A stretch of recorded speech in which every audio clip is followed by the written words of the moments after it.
back of the head, no? Then put one hand or palm under the right chin. Okay? So be sure na yung chin niya is not on the center of your palm. So nasa margin. Sa margin na siya, huwag na siya. Makakangulasyon natin. Pag flex mong ganyan, nakaipit na siya. So dito lang sa margin. Okay, 3 counts. Let the back of your hand catch the client. Slow rhythmic smooth. Yung kayang maabot ng client mo. Then wait. Huwag mo tulungan.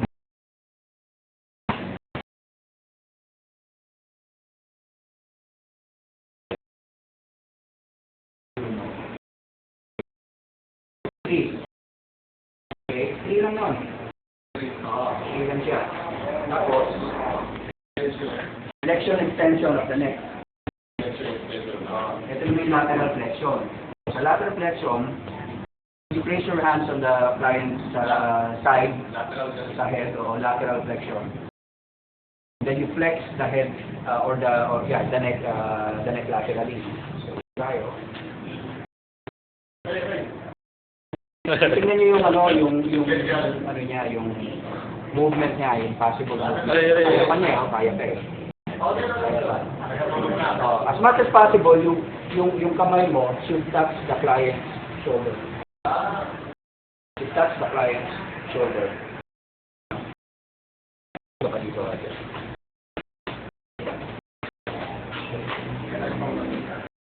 Okay, so lateral flexion of the neck. Pakiramdaman nyo, titingin yung client and for any discomfort.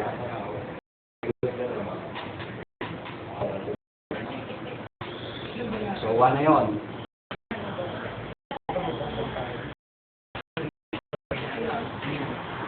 2.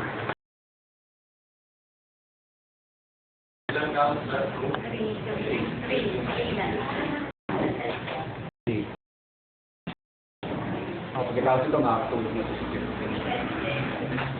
Okay, punta tayo sa shoulder. So sa shoulder, marami kang movements dito. So we start off with flexion extension of the shoulder joint.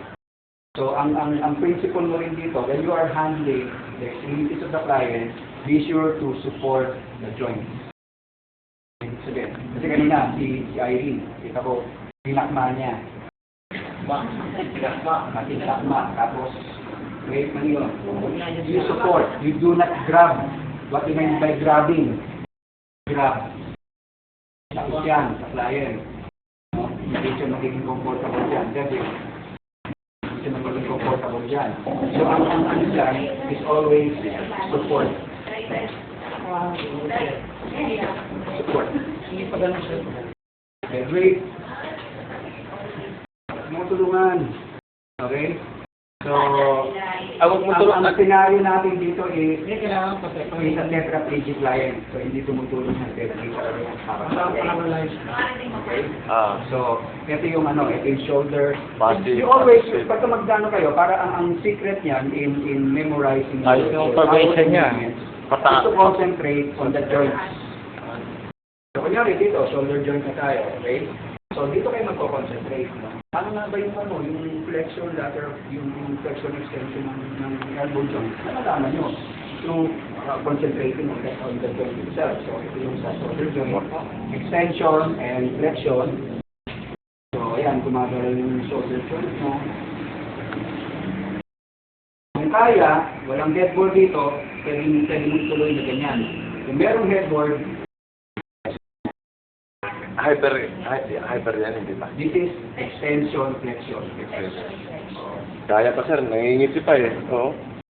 Nangingiti pa, sir. Oo, kaya pa. Oo. Nangingiti. Sir, 3 counts niyan, sir. Ganyan din. Sir, by 3 counts niyan, 3 counts. Kaya niya. Extension niya. Flexion. Palaging sabay mo yung gagawin. Palaging sabay dyan. Okay, ito naman tayo sa shoulder abduction. Abduction means away from. Di ba? So, Abduction. ang gagawin mo dito, you will abduct the shoulder of the client. Shoulder, abduction, malabas. Ano ba yung kanina? Paano yung kanina? Pataas naman yun pag ganyan yung Ah, Yan. Ito, shoulder abduction.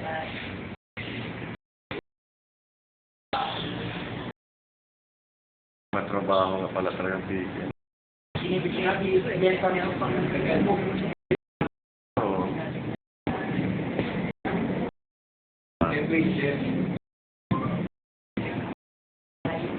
Becomes lang. Shoulder. Ngayon, bababa na tayo sa meron pa isang movement. At kung meron ka abduction, meron ka pang Adduction. So, ang adduction, Hello. ang adduction is moving towards the midline. Okay? So, ito ang shoulder joint mo. Ang goal mo is to move toward the midline. So, ganito ang movement niya. Support the elbow joint and the wrist joint.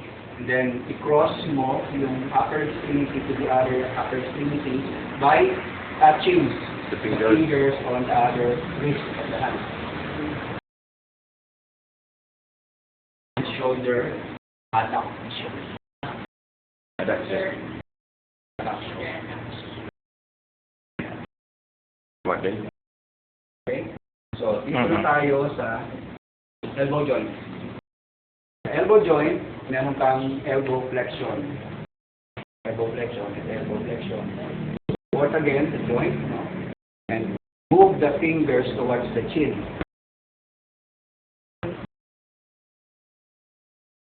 Two, Three. three.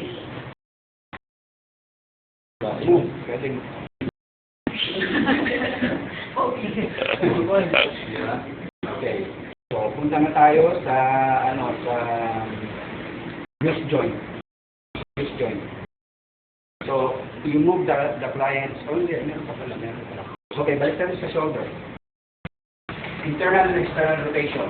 So, rewind balik tayo sa shoulder. Internal and external rotation of the shoulder joint.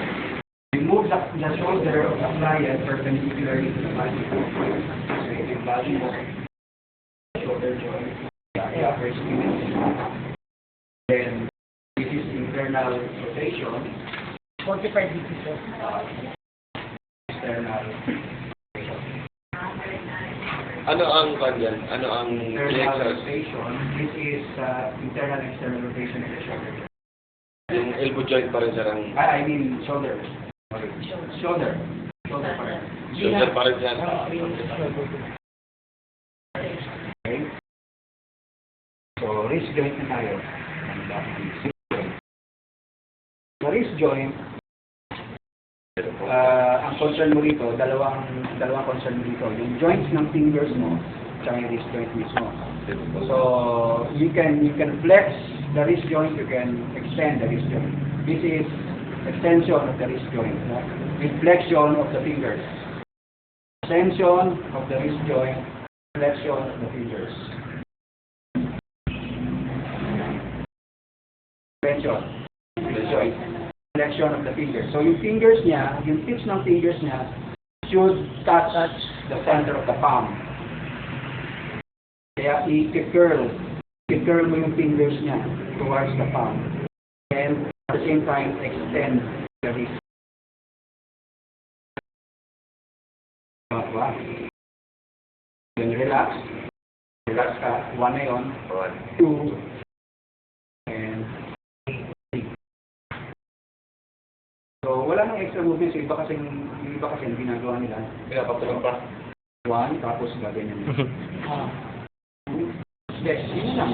One, two, ngayon. Then, flexion of the wrist. Flexion of the wrist with extension of the fingers. So, you spread your fingers across the client's finger and extend the joints. So, ang most favorable or the most preferred is that all of the